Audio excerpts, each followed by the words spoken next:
To me, it's a sacred time to be welcomed in and then trusted with the emotions, with the thoughts and the concerns.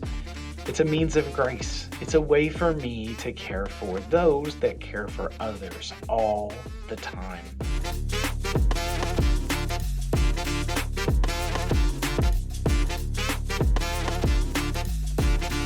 Good morning, this is Bobby Fleck, a resident chaplain at a level 1 regional trauma center, getting ready for an on-call shift as I walk into work this morning.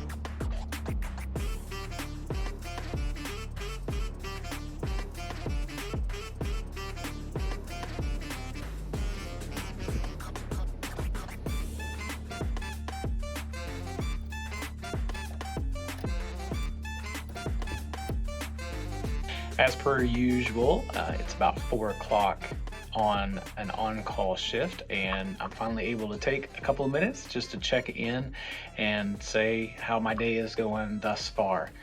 It's been a pretty busy day. We had class this morning in our clinical pastoral education and shared 2 verbatim experiences.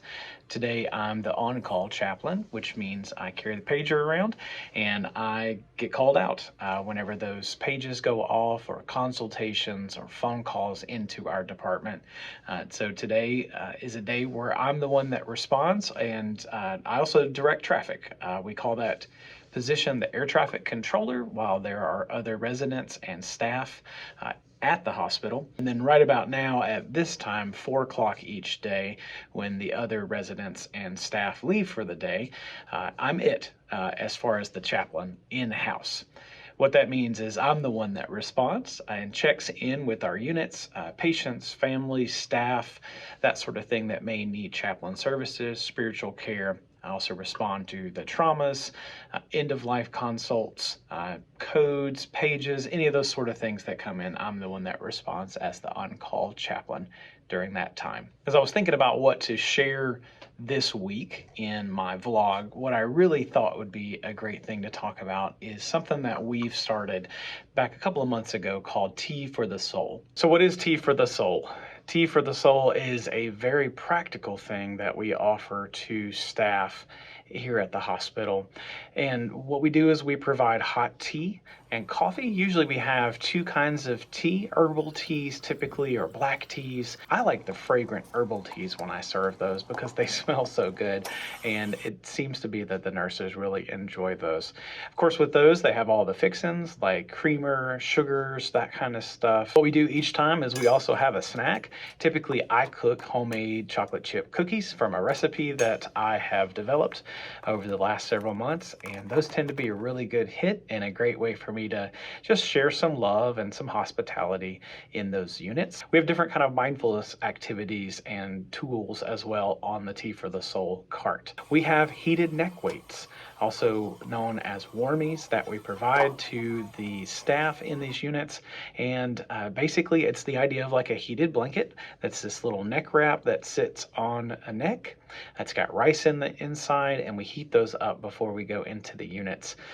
The staff seem to really like those if they have different tension or headaches or tightness, that kind of thing going on in their neck. We also have other mindfulness things like fidgets or calming stickers, inspirational quotes, or different kind of meditation activities as well. What's really great about it, each and every time I've participated in this, either led it or partnered with another chaplain and led it in one of my units, great conversations happen with staff. So it is a Tea for the Soul for staff. Mainly it's nurses, but also physicians, respiratory therapists, occupational therapists, physical therapists, patient care techs, LPNs, anybody that's in the units that we go to is invited to participate in the Tea for the Soul.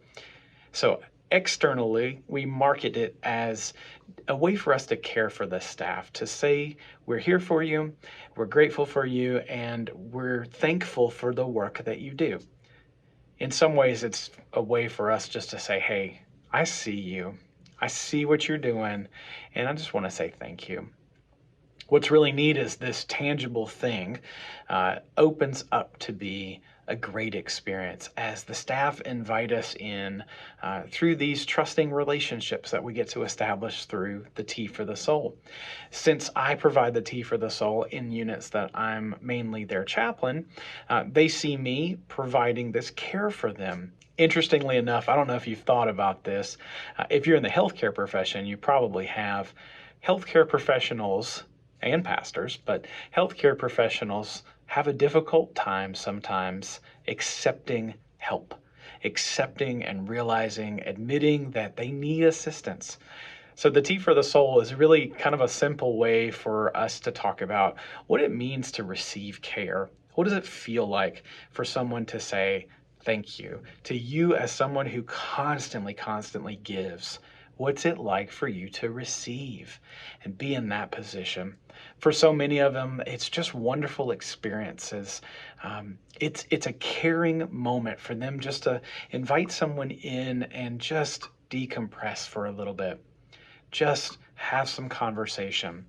Internally, what that means for us is that we get to have meaningful conversations with staff about their concerns, meaningful conversations about their needs, their desires, ways that they feel noticed, ways that they feel ignored, difficult things that may have happened that particular shift or things they're holding on to.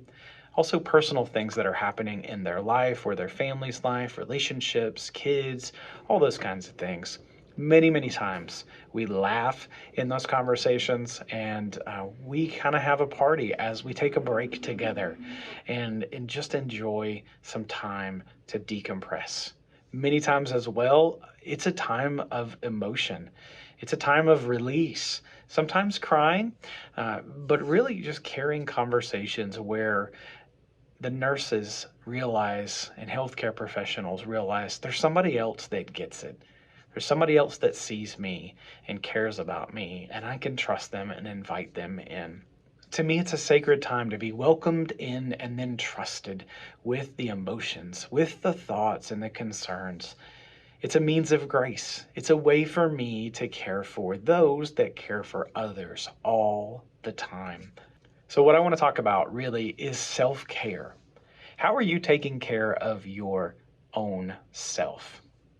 Now, as I ask that question, I bet immediately you're thinking about either questions that you have, concerns that you may have, or you may be saying, I'm good. So if I take a second, and I do this often in the Tea for the Soul, if I take a second and ask you, how are you doing? What would you respond? If I ask you a similar question, but very different at the same time, what are you feeling right now? And I'm going to push, just like I push those healthcare professionals.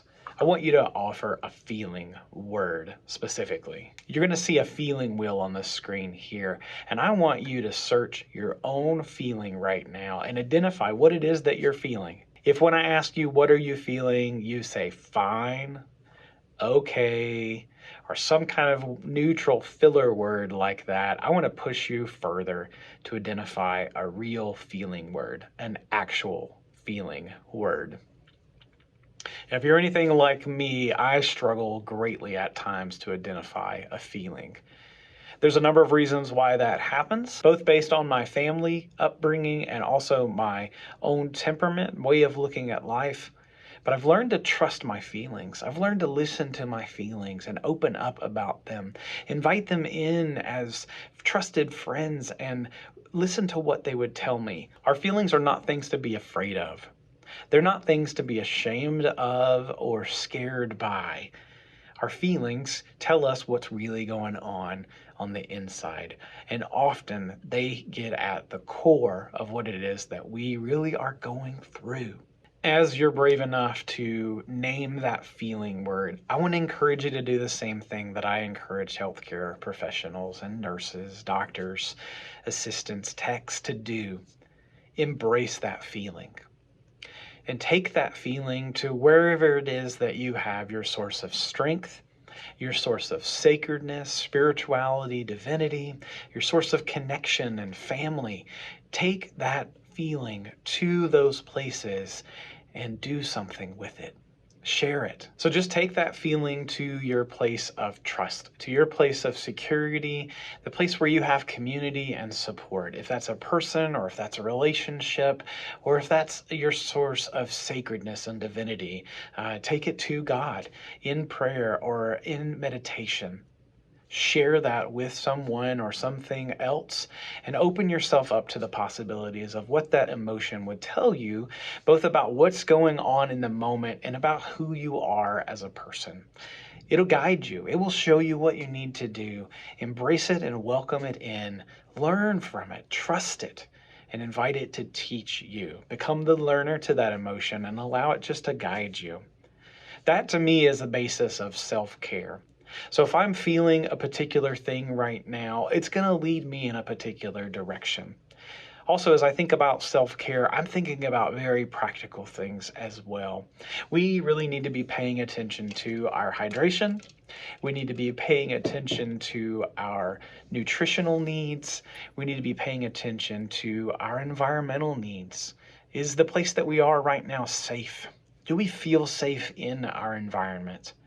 If we're walking around without a sense of safety, without a sense of security, that's going to greatly affect how we interact in the world and how we go about our living and doing and being. Those basic kind of ecological needs really is what they're called. The food, the water, the practical kinds of things, sleep, relational kind of needs that we have. All these things are important self-care kinds of needs. So what do you need for yourself right now? What do you need for yourself kind of maybe overall or in this season of life as well?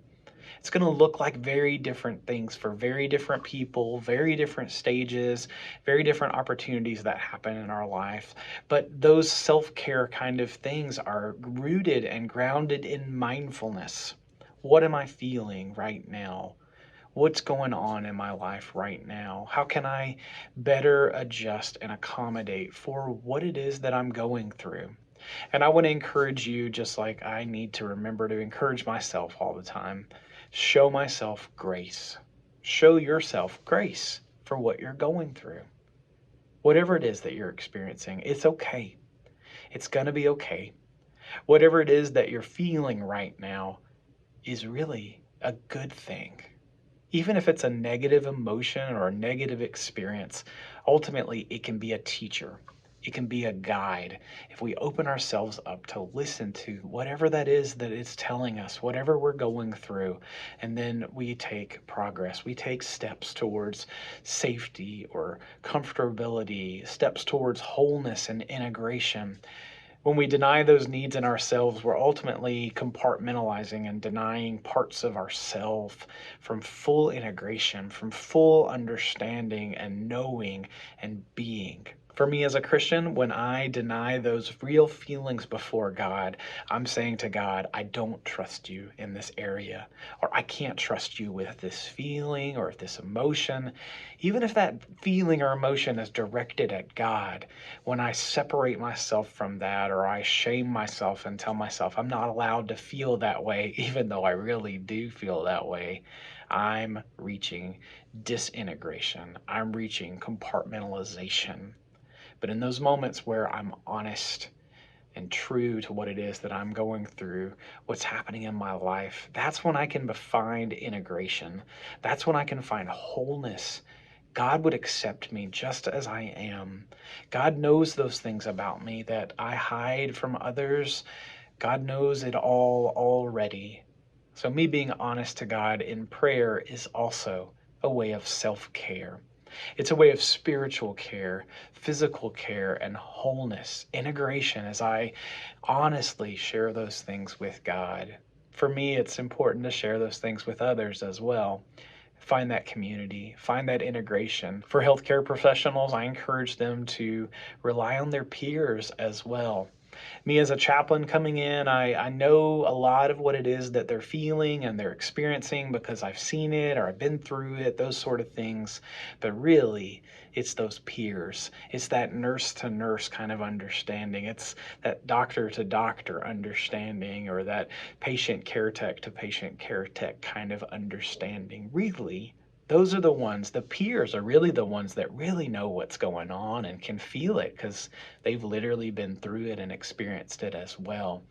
So, as I encourage folks to take community there, I would encourage you and everyone listening too to seek community, to seek those peer relationships and those opportunities where we can trust others and come together towards greater integration and greater wholeness. To me, that's a really important goal of self-care, caring for ourselves, caring for others, caring for our community, our relationship with God. All those things are highly, highly important. For right now, I'm going to go ahead and sign off on this break. I'll check back again later on this on-call shift.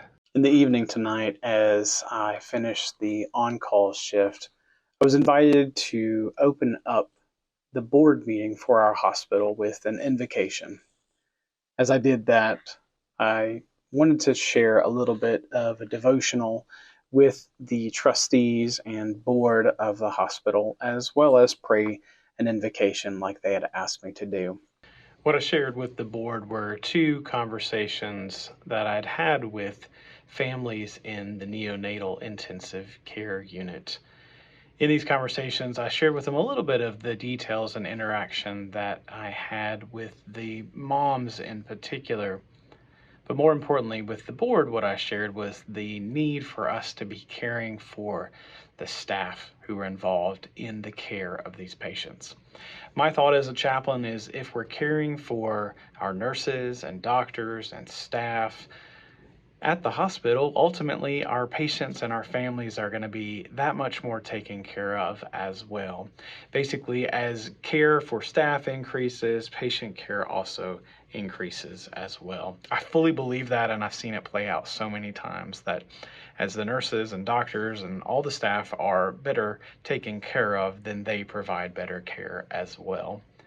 My challenge to the board was, how are we caring for our staff and our providers here as well? I left that with them as a devotional thought, and also shared with them a prayer that I want to share with you as well. It's a beautiful prayer from this book, Spiritual Triage, by Karen Nowicki. This is Timely Meditations for Healthcare Workers, and this particular prayer is a prayer for peace in stress. I want to pray this prayer as a way to close out this vlog today. Will you pray with me? Oh God, can I do it? Can I find a way? Can I answer the call? Can I fulfill the expectation? Can I offer comfort when I long for it myself? Silence. Attention, all staff members and visitors. Attention, all staff members and visitors. Sitting hours for the ICU. I think it's funny that I said the word silence right as a page right now came across the intercom. I don't know if you can hear that. Visiting hours for the ICU are now over. Let's pray again. Can I do it? Can I find a way? Can I answer the call? Can I fulfill the expectation? Can I offer comfort when I long for it myself? Silence. The tide is out. There's nothing there but broken shells and emptiness. Let me sit a moment here with you. Whisper something in my ear. Remind me that I am strong, that the tide will rise again, and I will be refreshed. Amen. My hope and prayer for you, anyone that would watch this, may you be refreshed. To me, that starts with self-care. How are you taking care of yourself? I would also ask, how are you allowing God to take care of you as well? How are you allowing others to provide care for you? Are you so busy being a care provider that you forget to allow others to care for you? Or that you don't allow others to care for you? This is a word for me, my friends, as much as it is for anyone who would listen as well. May we find that refreshment.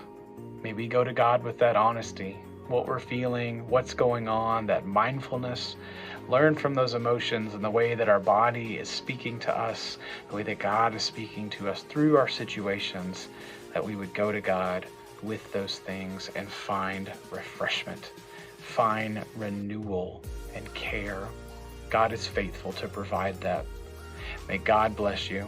Have a great day. Until we meet again. Bye-bye.